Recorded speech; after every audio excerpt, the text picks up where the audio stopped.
আসসালামু আলাইকুম, কেমন আছেন সবাই? আমি ভালো আছি আলহামদুলিল্লাহ। আমি আজকে এক প্লেট কাঁঠাল নিয়ে বসেছি।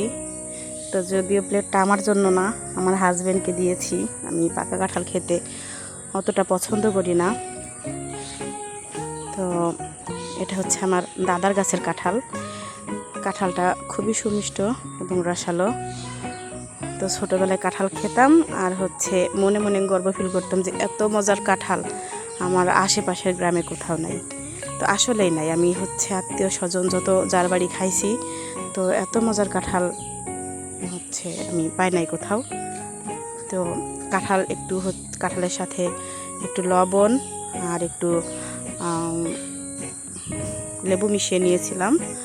তো এটা এভাবে খেলে অনেক মজা লাগে। খেয়ে দেখবেন, আশা করি খুব ভালো লাগবে। আর খেয়ে অবশ্যই আমাকে জানাবেন, রিভিউ দিবেন। ভালো থাকবেন সবাই। আল্লাহ হাফেজ, আসসালামু আলাইকুম।